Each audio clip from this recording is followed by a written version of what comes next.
Hi everyone, my name is Cooper. This is my Module 5 discussion about the digital body language and general differences. So I chose to use the email. This is because both the people I interviewed use email the most. The two people I emailed were my dad and my girlfriend.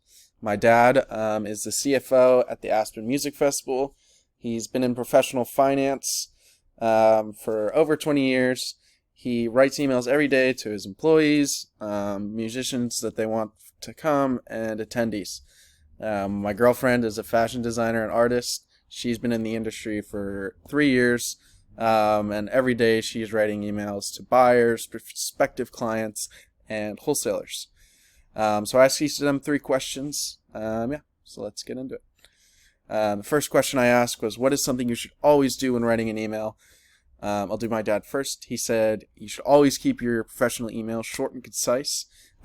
He was really big on there's a large difference between a work email and a personal email, and there's a large difference on the language you should use. And he also said the professionals respect other professionals. So if you're a professional, then you're definitely going to get respect from other professionals.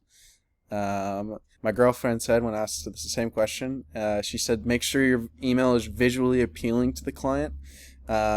She said if you can't do an email well, how are they supposed to know you can do your craft well? She said use explanation points, don't sound like a robot.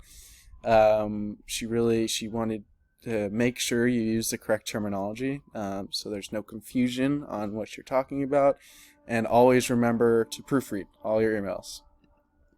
My second question is what is something you should never do in an email? My dad said it's be too informal. People you're sending emails to are probably not your friends, and there are other people working, and so you don't have to be super informal. You should be very professional, and also don't assume the person knows. The person who you're emailing to knows who you are and what you're emailing them about. He said he gets emails from prospective people who want to work at the company all the time, and sometimes he'll get emails and the people won't even say what job they're applying for. They'll just assume that he knows what it is, which you shouldn't do. My girlfriend, when asked the same question, said don't overshare, keep it short and sweet. She said to leave your phone in the email so they can call you if they have any questions.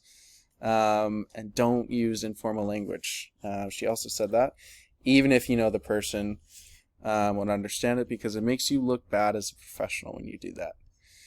And the last question that I asked was, what is one thing you do in your emails that you think everyone should do? And my dad was really big on subject lines. He was really big on them. He said he forgets to read emails and he'll miss them if people don't include a subject line.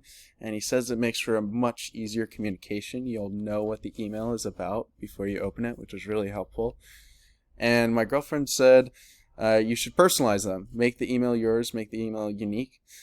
She has a little graphic at the bottom where she signs it, and also her background email is all fully customized to make people know that that's from her.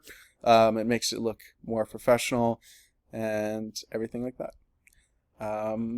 That's that. Thank you so much. Have a good day, everyone.